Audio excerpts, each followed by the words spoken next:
Graça e paz, irmãos e irmãs. Quero convidar você a abrir a tua Bíblia no Evangelho de Marcos, capítulo 14.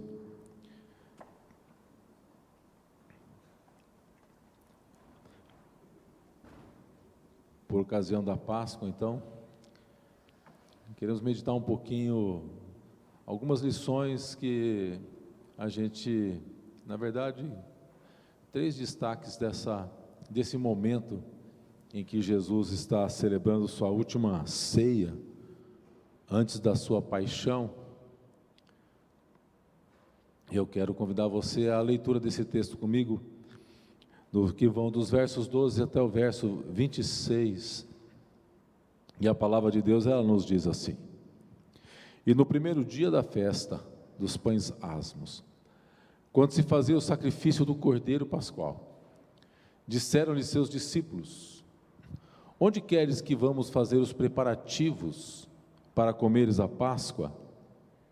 Então enviou 2 dos seus discípulos, dizendo-lhes: Ide à cidade, e vos sairá ao encontro um homem trazendo um cântaro de água. Segui-o e dizei ao dono da casa, onde ele entrar, que o mestre pergunta: Qual é o meu aposento, no qual hei de comer a Páscoa com os meus discípulos? E ele vos mostrará um espaçoso cenáculo mobiliado e pronto. Ali fazei os preparativos. Saíram, pois, os discípulos, foram à cidade e acharam tudo como Jesus lhes tinha dito. Prepararam a Páscoa. Ao cair da tarde, foi com os 12. Quando estavam à mesa e comiam, disse Jesus: Em verdade vos digo que um dentre vós, o que come comigo, me trairá. E eles começaram a entristecer-se e a dizer-lhe um após outro: Porventura sou eu? Respondeu-lhe Jesus: É um dos 12, o que mete comigo a mão no prato. Pois o Filho do Homem vai, como está escrito a seu respeito, mas ai daquele por intermédio de quem o Filho do Homem está sendo traído, melhor lhe fora não haver nascido. E enquanto comiam, tomou Jesus um pão e, abençoando-o, partiu e lhes deu, dizendo: Tomai, isto é o meu corpo. A seguir, tomou Jesus um cálice e, tendo dado graças, o deu aos seus discípulos, e todos beberam dele. Então lhes disse: Isto é o meu sangue, o sangue da nova aliança, derramado em favor de muitos. Em verdade vos digo que jamais beberei do fruto da videira até aquele dia em que eu hei de beber novo no reino de Deus. Tendo cantado um hino, saíram para o Monte das Oliveiras. Pai, nós te louvamos e bendizemos o teu nome. Fala conosco, Senhor. Abrimos o nosso coração e clamamos tua graça sobre nossas vidas, em nome de Jesus. Amém. Esse texto aqui está no contexto da Páscoa, como diz aqui no verso 12, né? Era o primeiro dia da festa dos pães asmos, quando se fazia o sacrifício do cordeiro. E os discípulos chegam até Jesus perguntando onde seria que eles deveriam fazer o preparativo da Páscoa. Era a última reunião de Jesus com os discípulos antes da sua morte, antes da sua paixão. E nós poderíamos dizer ali que seria ali um culto de despedida. E várias lições, várias instruções aconteceram nesse ambiente que nós lemos aqui no Evangelho de Marcos, e que no Evangelho de João ocupa mais de 3 capítulos somente neste ambiente, falando das coisas, dos ensinamentos, né? Instruções específicas que Deus dá a Pedro. Pedro, quando você te converter, fortaleça, né, os seus irmãos. Jesus revela o que há um traidor entre os discípulos. É nesse contexto em que Jesus ele faz aquela oração sacerdotal descrita no Evangelho de João, que ele vai orar inclusive por todos aqueles que vão crer em Cristo, por mim e por você. E Jesus então conforta os seus discípulos com a promessa do Espírito Santo. Jesus orou pelos seus discípulos, ele dá uma lição de humildade quando ele lava os pés do discípulo. Tudo isso acontece nesse contexto. Foi uma reunião memorável, onde Jesus institui a Santa Ceia, e aquilo que nós fizemos hoje pela manhã, no café da manhã, que é o café da ressurreição, celebrando a Páscoa, foi aquilo que o Senhor Jesus, ele instituiu nesse contexto. Aquele ato foi um culto solene, um culto de adoração. Jesus nos traz a lembrança da cruz, o sofrimento da morte de Jesus para nós é sinal de amor, sinal de graça, sinal de perdão, sinal de redenção.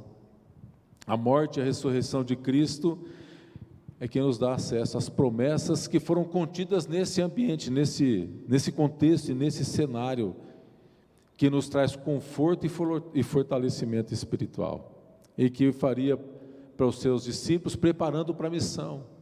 E é o que nós precisamos, Um dia em Jerusalém, cheio de ensinamentos de Jesus, encorajamento, promessas do Espírito Santo, e ao mesmo tempo também um encontro de despedida com os discípulos de Jesus. Um encontro de despedida.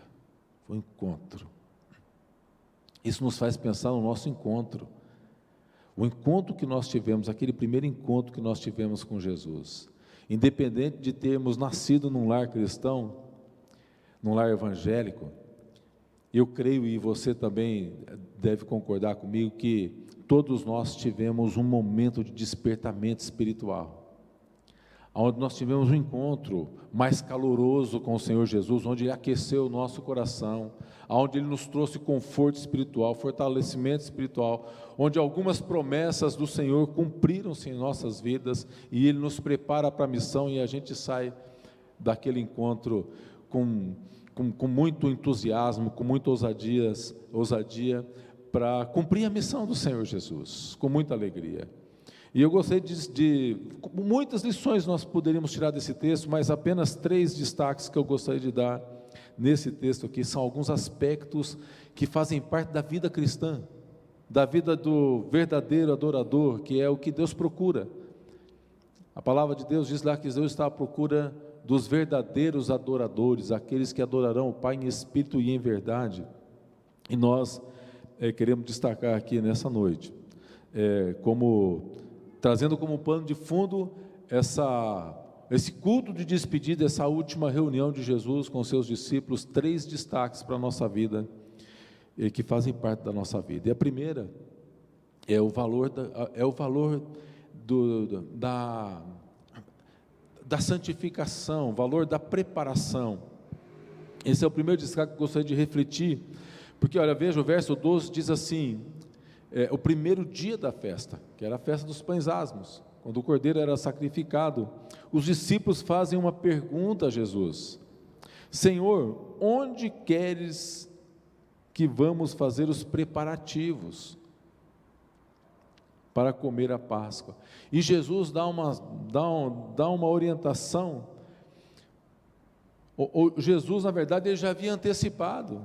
Ele diz: olha, vocês vão até a cidade, e assim que sair um homem com um cântaro, você vai até a casa dele, porque o mestre pergunta: aonde está o meu aposento em que hei de comer a Páscoa com os meus discípulos? E eles encontram um lugar pronto, um lugar preparado, um ambiente espaçoso, como Jesus havia dito. No contexto da Páscoa, nós sabemos que a primeira Páscoa, ela exigiu preparação do povo, santificação. O sangue de Jesus, o sangue do Cordeiro, seria o sinal, porque quando o Senhor viria com juízo na terra do Egito, o sangue, devido a todo aquele momento de preparação, é que distinguiria as casas aonde no juízo de Deus, aquelas pessoas seriam poupadas. O julgamento veio sobre a terra do Egito, mas o povo de Deus, que se preparou, que se antecipou, que sacrificou o cordeiro, os hebreus, e não só eles, mas também todos os seus animais foram distinguidos naquele dia do restante de todas as pessoas do Egito. E a gente percebe aqui, né, o valor da preparação. A palavra de Deus diz na primeira carta de Paulo aos Coríntios: não sabeis que sois o santuário de Deus, 1 Coríntios 3,16, não sabeis que sois o santuário de Deus e que o Espírito de Deus habita em vós? Então, levando em consideração que o Espírito Santo que habita em nós, e que este cenáculo que somos nós, ele deve estar pronto e preparado para receber a habitação do Senhor. Como é que está esse lugar que é o nosso coração? Ele é um lugar espaçoso para receber a presença do Senhor? Qual é o tamanho que o Senhor ocupa dentro deste espaço que é o cenáculo do nosso próprio coração? O Senhor ocupa um quarto apenas, a antessala desse cenáculo, ou Ele ocupa o espaço todo? Nessa Páscoa, nesse último encontro de Jesus, havia um lugar espaçoso, pronto para receber Jesus e os seus discípulos. E essa é a pergunta de reflexão para o nosso coração, uma vez que nós somos o santuário do Espírito. Qual é o tamanho do espaço que Deus ocupa em nossas vidas? Cenáculo significa lugar superior, o espaço mais alto da casa, geralmente que era usado para meditação e oração. Nós poderíamos perguntar qual tem sido o tempo que nós temos investido, qual tem sido o tempo que investimos na nossa oração, nosso tempo de devoção, a nossa meditação na palavra, qual que é o espaço que isso ocupa nas nossas vidas? Este é o lugar em que o Espírito Santo deseja habitar no nosso coração. É a promessa que Jesus faz no contexto desse culto de despedida. E levando em consideração que na primeira Páscoa, que envolvia a libertação do Egito, a peregrinação do povo no deserto, para que depois entrasse na terra prometida que Deus havia prometido, nós encontramos também lá no livro de Josué, capítulo 3, verso 5, antes de entrar na terra, Josué diz ao povo: santificai-vos, porque amanhã o Senhor fará maravilhas no meio de vós. Ou seja, Josué está dizendo: Deus está nos dando uma terra, o Senhor nos tirou do Egito, nós éramos escravos lá, e o Senhor atravessou conosco todo esse deserto, e agora nós vamos entrar na promessa do Senhor, e o Senhor está dizendo que nós precisamos nos preparar para isso. E é isso que Deus faz com a gente. O Senhor nos tira do mundo, o Senhor nos tira da opressão do mundo, escravos do pecado. O Senhor caminha conosco e peregrina durante toda a nossa jornada, e Ele diz que nós devemos estar preparados para entrar na Canaã celestial. O apóstolo Paulo ali fala: examina-se o homem a si mesmo, coma do pão e beba do cálice. E Lucas 24, 49, Jesus diz: eis que eu vos envio a promessa do Pai, ficai porém na cidade, até que do alto vocês sejam revestidos. Todos esses textos falam do valor e de algo que Deus pede de nós, um momento de preparação. Muitas vezes nós não pensamos nisso com frequência. O salmista, ele diz, Salmo 57, 7 a 9, ele diz: firme está o meu coração, ó Deus, o meu coração está firme, cantarei e entoarei louvores. Desperta, ó minha alma, desperta lira e harpa, quero acordar a alva, render-te-ei graças entre os povos, cantar-te-ei entre as nações. A Bíblia nos ensina que o Senhor tem tantas bênçãos, graças, curas, milagres que deseja derramar sobre as nossas vidas. No entanto, a Bíblia nos ensina que Deus, Ele não age fora dos princípios dEle. Quando Ele pede preparação, precisa haver preparação. Quando Ele pede santificação, precisa haver preparo. Deus quer agir, quer mudar as nossas vidas, mas precisa haver arrependimento, precisa haver confissão.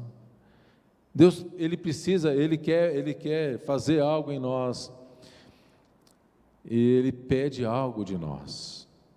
Lá no profeta Amós, capítulo 4, verso 12, diz assim: portanto, assim te farei, ó Israel, e porque isso te farei, prepara-te, ó Israel, para encontrares com o teu Deus. E a gente aprende nesse texto que Deus quer ter um encontro conosco. Deus não quer ter apenas um encontro semanal, Deus quer ter um encontro diário conosco. Tanto na oração do Pai Nosso, Ele nos ensina a nós fazermos a oração de cada dia, porque cada dia Deus deseja ter um encontro conosco. E não é apenas um encontro do Deus Todo-Poderoso, Ele quer ter um encontro do Pai com o Filho, Ele quer ter uma comunhão conosco. Mas para isso o nosso coração precisa estar preparado. O sacerdote, para entrar no templo e oferecer ao Senhor e ministrar diante do Senhor, teria que fazer uma série de preparação. Ele precisava se lavar, fazer oferta por si mesmo. Um animal precisava ser morto, precisava pegar o sangue do animal, colocar na ponta da orelha, na ponta dos pés, precisava fazer expiação. A palavra de Deus diz que Jesus, quando foi morto, o véu foi rasgado. O véu foi rasgado. E nós podemos entrar na presença do Pai e chamá-lo de Pai.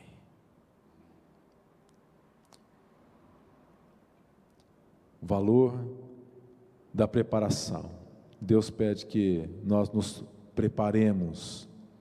Prepara, ó Israel. Em Lucas capítulo 3, versos 5, 8, veja, olha o que está escrito: todo vale será aterrado, nivelado todos os montes e outeiros, os caminhos tortuosos serão retificados, e os escabrosos aplanados, e toda a carne verá a salvação de Deus. Dizia ele, pois as multidões que saíam para ser batizadas, João dizia: raça de víboras, quem vos induziu a fugir da ira vindosa?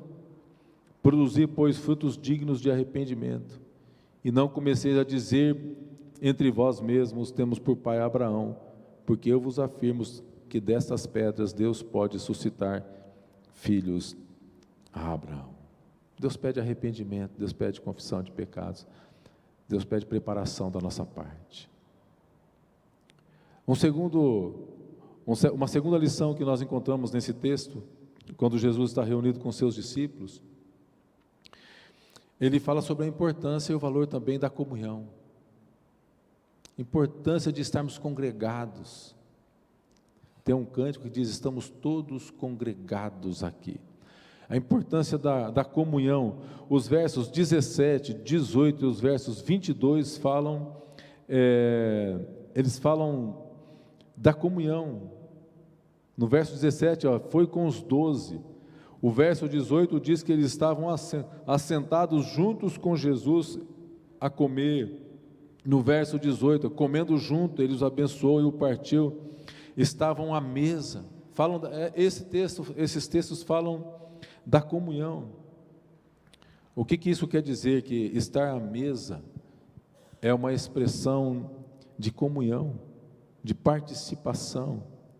Havia algo em comum que os colocavam juntos, e esse algo em comum era a presença de Jesus Cristo, é a presença do Senhor. Veja em Atos capítulo 2, versos 46 e 47, olha o que fala sobre a bênção da comunhão. Diz assim que diariamente eles perseveravam unânimes no templo, partiam o pão de casa em casa, tomavam as suas refeições com alegria e singeleza de coração, louvando a Deus, contando com a simpatia de todo o povo. E por conta dessa unidade, por conta dessa comunhão, por conta dessa singeleza de coração, a graça de Deus era derramada e Deus acrescentava dia a dia aqueles que iam sendo salvos.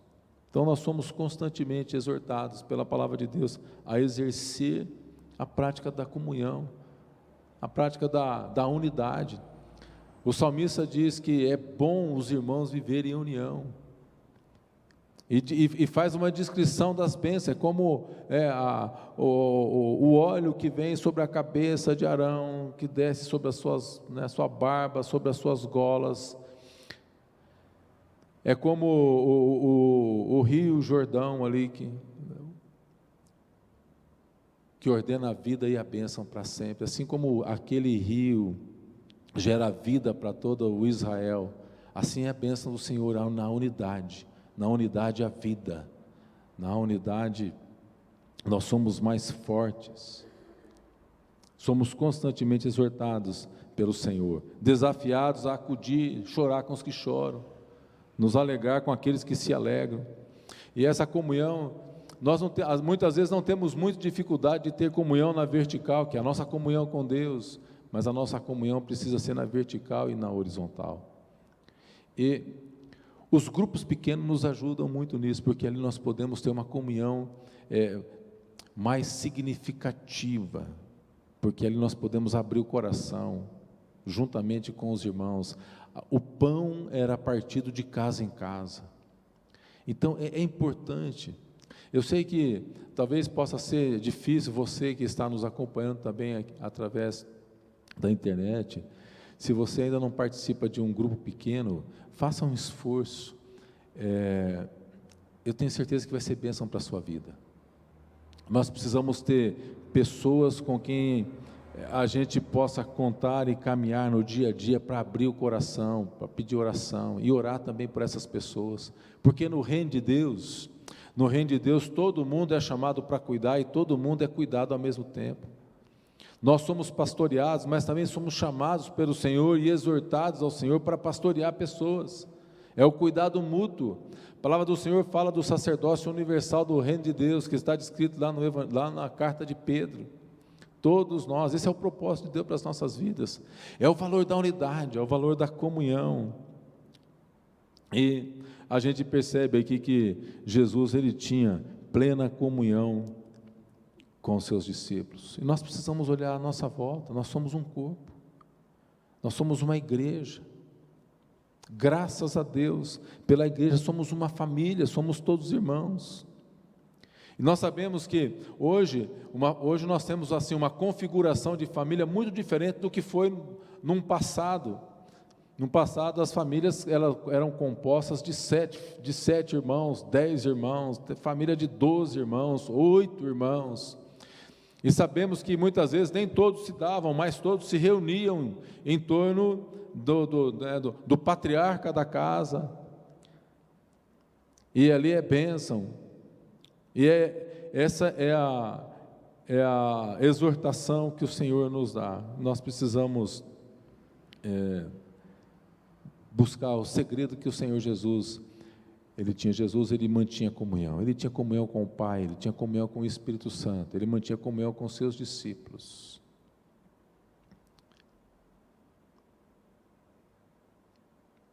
João 17, 20 e 21, ele diz: eu não rogo somente por estes, mas também por aqueles que pela sua palavra hão de crer em mim, para que todos sejam um, e como és tu, ó Pai, em mim, e eu em ti, também sejam eles em nós, para que o mundo creia que tu me enviastes. Veja a importância da união, nesta oração que Jesus faz no Evangelho de João.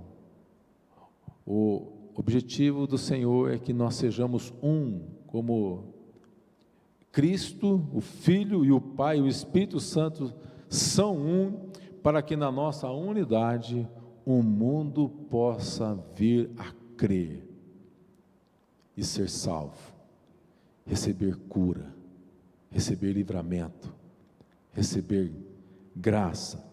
A Bíblia, ela diz que não haverá, ela nos ensina que não haverá limitação. Não haverá limitação para a igreja, se nós conseguirmos estabelecer e fortalecer a unidade da igreja, a unidade na vida da igreja.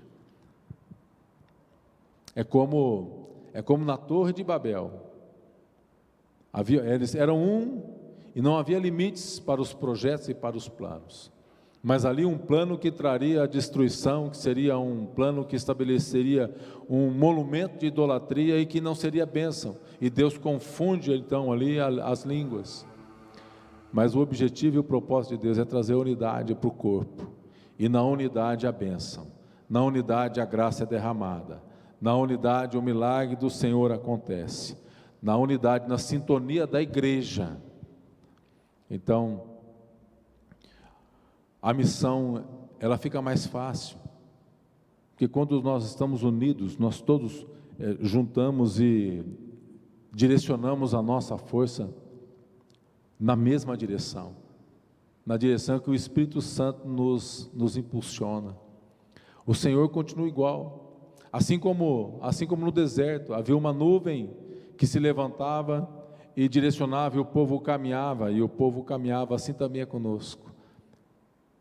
Se houver unidade, a importância da unidade, da comunhão do povo de Deus. Então, primeira lição, o valor da preparação. Santificai-vos hoje, e amanhã o Senhor fará maravilhas no meio de nós. Em segundo lugar, a importância da comunhão. Em terceiro, Jesus ensina aqui o princípio da adoração. Olha o que diz o verso 26. Tendo cantado um hino, saíram para o Monte das Oliveiras. A adoração era algo que estava presente na vida de Jesus. Oração, dependência do Espírito Santo, unidade, comunhão. Jesus se preparou para o ministério. Assim que foi batizado pelo Espírito Santo, ele foi enviado no deserto para ser preparado. E Jesus estava presente na vida de Jesus, uma vida de adoração. Era algo visível na sua vida. Ele cantou um hino. Que hino seria aquele? Talvez um salmo. Talvez um dos salmos teriam cantados ali.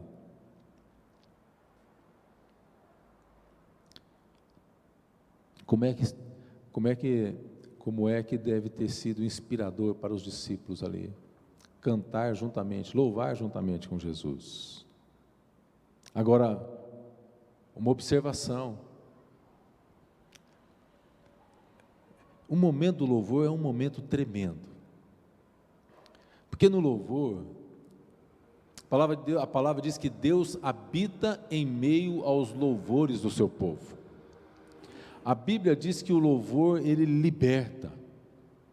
No louvor e na adoração é que Deus se revela de uma forma especial para a gente. Tem um cântico que diz: leva-me à sala do trono, pelo novo e vivo caminho. Eu creio que no louvor e na adoração é como quando o Senhor se revela de uma forma mais singular a cada um de nós. O que seria de nós se não fosse a música, os músicos, né? O louvor, a adoração, fala tanto com a gente, porque há momentos que nós estamos enfrentando no nosso dia a dia, que a gente que a gente muitas vezes não se lembra daquela palavra que foi dito, daquela orientação que o irmão deu, que o pastor deu, que a gente vê na Bíblia, mas nós lembramos de hinos, nós lembramos de cânticos, e aquilo fortalece as nossas vidas. Jesus está cantando um hino, mas em que contexto Jesus está louvando e adorando a Deus? Quais são as circunstâncias? Vamos lembrar, essa é a última Páscoa, é um culto de despedida. Jesus está a caminho do Gólgota.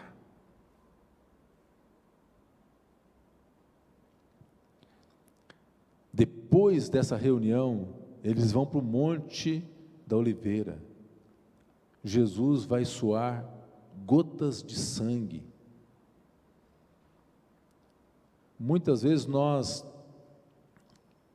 reclamamos das nossas lutas, das dificuldades, dos desafios que enfrentamos diariamente, mas Jesus adorou na adversidade. E por quê? Porque Jesus não estava só. Ele estava com seus discípulos, eles tinham pessoas que estavam com ele, mas Jesus tinha a presença do Espírito Santo sobre a sua vida. Deixa eu dizer uma coisa para você: você não está só, você nunca está só. Há momentos na vida que nós somos tentados a pensar que estamos sozinhos e que todos nos abandonaram, assim como foi a experiência do profeta Elias. Elias não estava só, Deus mandou até os corvos para cuidar dele, para alimentá-lo. Você não está só, mas é muito possível que você talvez esteja passando por um momento difícil. Deixa eu dizer uma coisa para você: não desista, não pensa em desistir, continue louvando e continue adorando a Deus.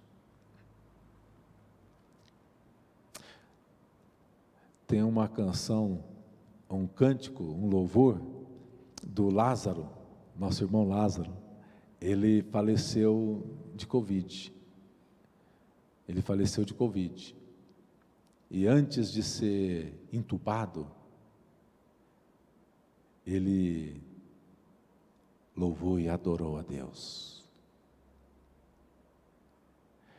E tem uma canção tem um cântico que ele fala assim: ó, eu vou passando no deserto, dando glória a Deus, glória a Deus.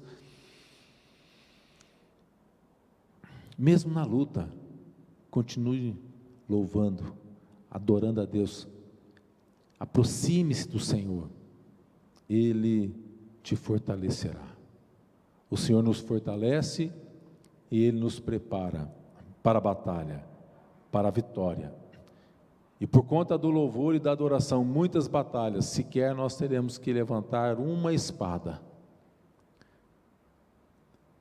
Porque em muitas das nossas lutas e batalhas, os próprios inimigos, eles vão se confundir e vão ser desbaratados por eles mesmos. Essa foi a experiência do rei Josafá. Quando ele recebeu uma carta de guerra, o Senhor deu uma orientação, uma instrução, porque ele se humilhou e buscou a presença do Senhor, e ele diz: essa batalha não é sua, leva a arca da aliança, leva os sacerdotes, levanta o louvor, porque eu vou batalhar por você. Então, mesmo na luta, mesmo na adversidade, Jesus está passando por um momento muito difícil aqui. As circunstâncias não são favoráveis para Jesus, mas ele se levantou e adorou ao Senhor. No louvor, na adoração, quando adoramos ao Senhor, nada poderá abalar a nossa fé. A palavra de Deus diz em Salmo 34, 18 e 19: perto está o Senhor dos que têm o coração quebrantado e salva os de espírito oprimido. E no verso 19 diz: muitas são as aflições do justo, mas o Senhor de todas o livra. Muitas são as aflições do justo, mas o Senhor traz livramento, o Senhor traz conforto. E muitas das nossas aflições fazem parte da provação que o Senhor permite. O Senhor, Deus não manda tribulação para ninguém não, Ele não manda dificuldade para ninguém, mas Ele também não impede que muitas delas cheguem até nós, mas quando elas chegam, o Senhor nos pega pela mão. E assim assim como o salmista, nós poderemos dizer: o seu cajado, a sua vara me consolam. Eu não vou temer passar pelo vale da sombra da morte, porque tu estás comigo. O Senhor passa conosco pelo vale da dificuldade. O Senhor passa com você e comigo no estreito. Veja, foi nesse culto de despedida que Jesus proferiu as seguintes palavras aos seus discípulos, imediatamente antes da oração sacerdotal. Ele diz em João 16:33, estas coisas vos tenho dito, para que vocês tenham paz em mim. No mundo passais por aflições, mas tende bom ânimo, eu venci o mundo. E se você acompanhar na sua Bíblia, você vai perceber que imediatamente após esse texto, o Senhor começa a oração sacerdotal, onde Ele apresenta os seus discípulos, onde Ele apresenta a cada um de nós diante do Pai, para que nós sejamos guardados nele. Veja, queridos irmãos e irmãs, a nossa vida, os nossos atos, tudo deve ser um culto de louvor, um ato de adoração a Deus, independente da circunstância que nós estamos vivendo. Há momentos, como diz o cântico, há momentos que na vida pensamos em olhar atrás.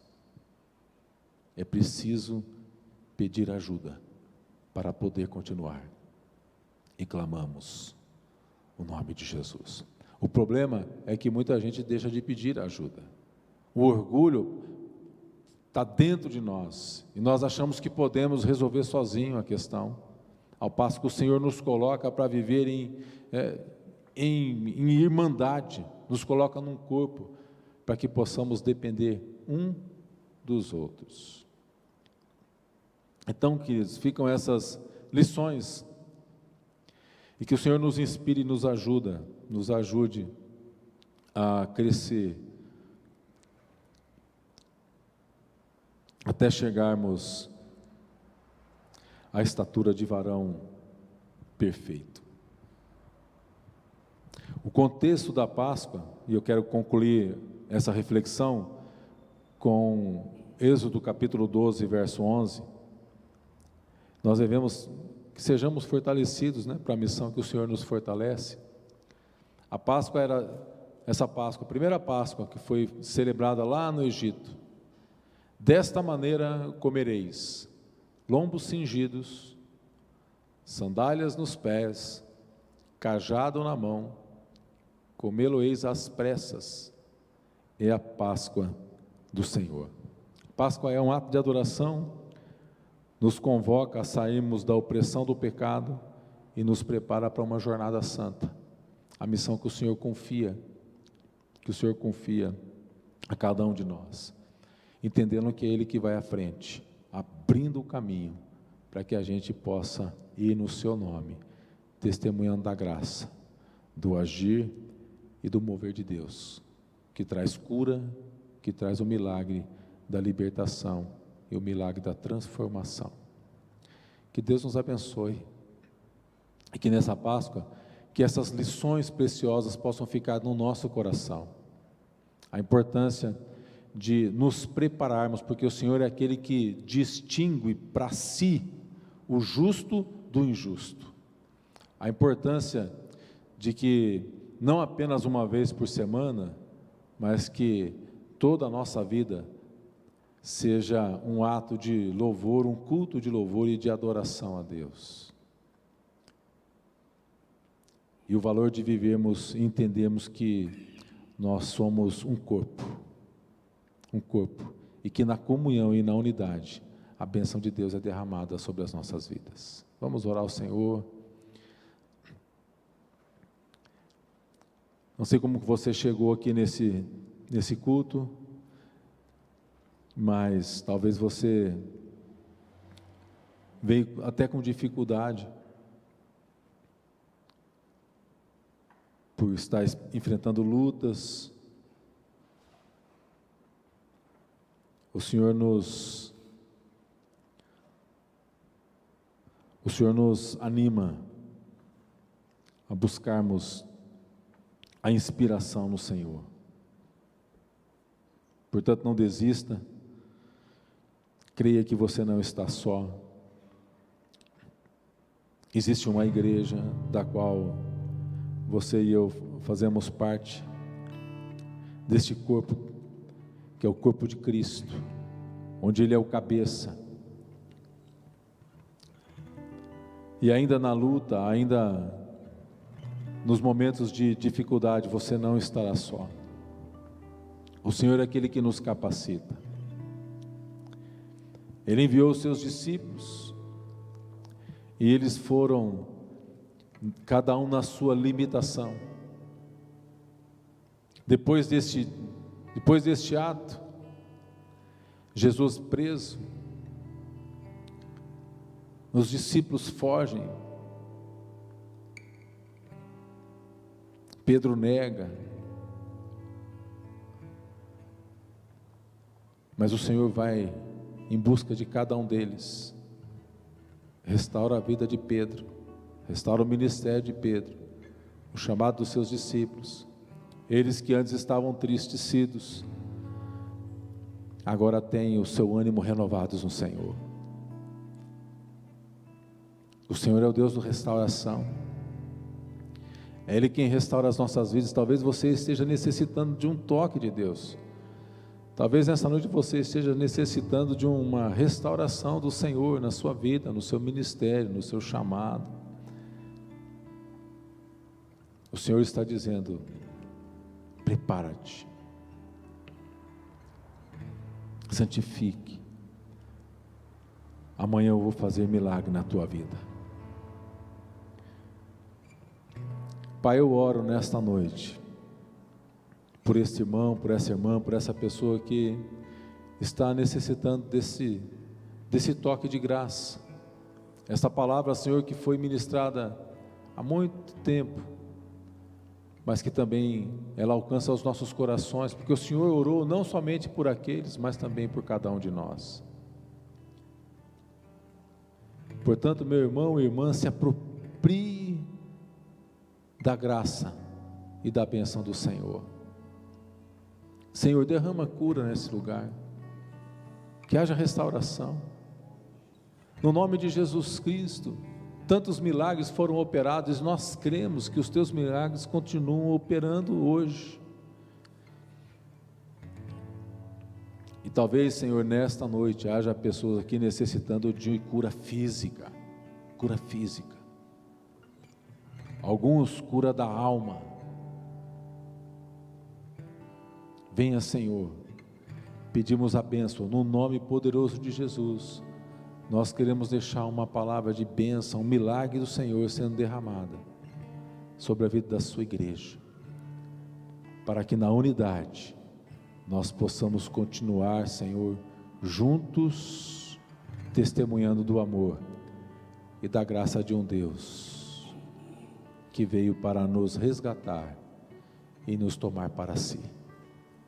Nós oramos e agradecemos no nome santo de Jesus Cristo. Amém, graças a Deus.